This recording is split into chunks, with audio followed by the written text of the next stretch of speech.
Summarize what we learned. Number one, the visible hilal with its characteristic crescent shape, a shape which is described as Urjun al-Qadim in Surah Yasin in Quran, is typically a day or more after the completely dark, invisible astronomical new moon or no moon.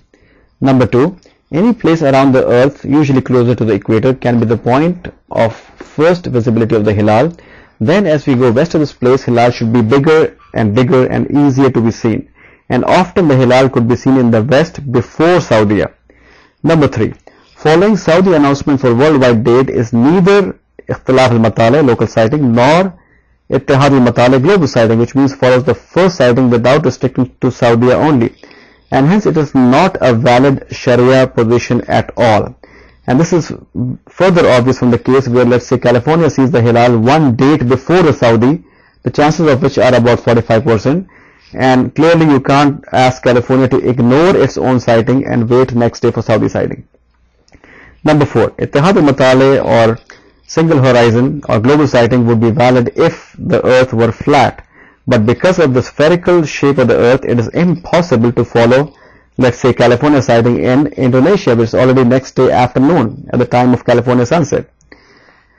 Number five, Ikhtilaf al-Matale or multiple horizons local sighting is supported by astronomy and by scholars worldwide, including Saudi Arabia, and is as natural as using local time for Salah, for the daily prayers. Number six, much of the populated world except the areas close to the poles should have Eid al-Fitr and Eid al-Adha, etc. in about 24 hours, but these 24 hours will be 2 days or 2 dates because of 2 solar dates because of the artificial international solar date line. Number seven, Ikhtilaf al-Matale or local sighting also applies to Zulhijjah or Eid al-Adha per the fatwa of Sheikh al-Taymin of Saudi Arabia, by Mufti Taqi Usmani, by many scholars. And it is also very easy to prove that following Saudi's announcement of Zulhijjah is not correct by a simple case where California, in about 45% of the cases, sees the hilal before. So they have to ignore their own sighting and wait an extra day, which I don't think anybody can justify. Also, we do not see any attempts of Prophet Muhammad ﷺ trying to synchronize Eid al-Adha of Makkah and Medina, even though the 9 days and 10 nights were sufficient to send a messenger. Furthermore, if somebody still believes in the wrong Saudi dates, they could pray their Eid al-Adha on their second day for the sake of unity, because they can pray on any of the 3 days, while those who believe in the correct later date cannot pray a day early. But I just want to point here that those of us who are going for Hajj still need to follow the Saudi date, even if it is wrong, because we are in their domain, and the error is the responsibility of the error is not on us, and may Allah forgive and accept, inshallah.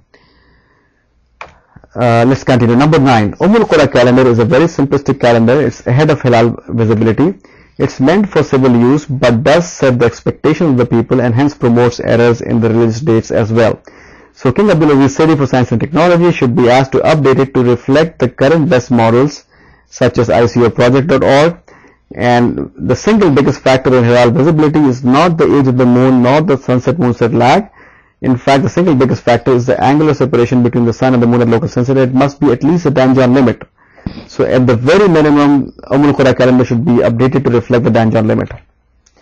Majlis al-Qada al-Ala of Saudi Arabia, it sort of ignores the decision of the 6 official Hilal sighting committees and accept the impossible claims. So we should encourage that they should ask these early sighters to go with the committees, and only when these committees confirm their witnesses, then it should be accepted. The errors in Saudi Arabia are often happening, and they are acknowledged in the Saudi press, such as Al-Watan newspaper, Arab News, Al-Dawa magazine, Al Jazeera, Saudi television, and they are criticized by scholars like Al-Uthaymin, Al-Mane, Al-Qardawi, and so on. Number 12, calculations, when we do calculation, they should be for the Hilal. They should not be calculations for the astronomical new moon. And these calculations also have a zone of uncertainty. And if the western part of our Matla is in this zone, then calculations cannot give an answer. So we should use calculations to negate errors, but not to replace sighting completely. Number 14, we should promote refinement of these calculation models by joining and promoting sighting through ICOproject.org. Number 15, we should use naked eye sighting only, since using telescopes can change the date while not reducing the uncertainty, since eventually behind the telescope is still the naked eye, which brings back the uncertainty. But the telescope should be used to negate errors in the naked eye sighting. Number 16. We should encourage Hilal sighting and establish groups of Hilal sighting to reduce errors. In North America, we encourage all the masajid and individuals to join the HilalSighting.org, Hilal Sighting Committee of North America, which does require a large number of witnesses, or Jam Rafir, in the case of astronomical impossibility. So it's using the fatwa of scholars like Taqi Usmani, which says that you require a large number of witnesses, not only in the case of clear skies, but also in the case when astronomers say it's not possible for Hilal to be sighted. The Matla sight should not be too wide or too long, and I think the visibility curves can also be used to define the Matla. Now, what should we do? First of all, now that we know that just following the Saudi date has no basis in Sharia, since it's neither Ikhtilaf al-Matali nor al-Matali, we should no longer accept this policy. Further, we should use local sighting as supported by astronomy and recommended by Saudi scholars like Al-Uthaymin for all the 12 months, including Eid al-Fitr and Eid al-Adha. So for US, for example, for North America, for example, we have taken the contiguous US and Canada as a matla, and if it's impossible to be seen or below the danger limit, then we should either refuse the witness or ask for a large number of witnesses. For Saudi itself, we should write letters and communicate with the king, with the government, with the ulama, with the ambassadors, with Majlis al-Qadar Allah, with all due respect to all of them. We should encourage them that the 6 official committees of Saudi Arabia, which are really the very accurate system they already have, they should be empowered more. They should be the ones who can decide correctly about the dates, inshallah. Also, as a guide to reduce the errors, we should use the astronomical calculations, but the calculations we should use are those for the naked eye visibility of Hilal. And for that, the angular separation is very important, and we should encourage UmmUlQura calendar also to adopt these calculations for visibility, and at least adopt the Danjon limit, before which it is not possible to see the Hilal. We should encourage Muslims worldwide to see the Hilal and report it to ICO project and other places. We should publish pictures of the very thin Hilal to disapprove or disprove the false reports of the previous evenings.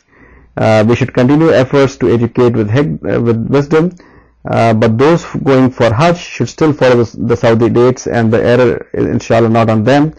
The responsibility is on the people who are deciding, and may Allah forgive and guide us all. For those countries which are not able to organize Hilal sighting, or until they are able to organize it, for example, frequently an example is given of United Kingdom. They can, in that case, perhaps follow another country which is on the same longitude or close to the same time zone. A country like Morocco, which has been known to be very accurate in its decisions for the Islamic dates. So instead of following Saudi, if they want to follow somebody, then they should go down the same time zone or similar time zone and follow Morocco, for example. Now, here I would really like all of you, readers and listeners, inshallah, to publish this material, to distribute this link, to take these papers of mine which are available at these websites, translate them, publish them. You can have a PowerPoint presentation, this recording. You can project it in your masjid or group and show it over there, inshallah. If you want a more clear version of it, you can send me email, and I can tell you how to download a very clear version of it, as opposed to a Google video or a YouTube version, which may not be as clear. So the point is, this is an amana which has reached you, and you have to now propagate it further on the side of truth, so that we are able to solve this and all problems, inshallah. Finally, for those in North America, I highly encourage individuals and masajid to join the Hilal Sighting Committee of North America, www.hilalsighting.org, and those who are active on the international front, they should join the Islamic Crescent Observation Project, www.icoproject.org. That's all I had to say. If I said something good, it's from Allah. If I made any mistakes, may Allah forgive, and may Allah help us in this issue and all issues, help us in all the best in every sphere of our life, and give us the best in this life and the hereafter for all ummah. Ameen ya Rabbil Alameen. Subhanallahi bihamdihi. Subhanakallahumma bihamdika. Nashhadu an la ilaha illa anta nastaghfiruka wa atubu ilaik. Subhana rabbika rabbil izzati amma yasifun. Wa salamun alal mursalin. Walhamdulillahi Rabbil Alameen. Wa jazakumullahu khair. Wassalam.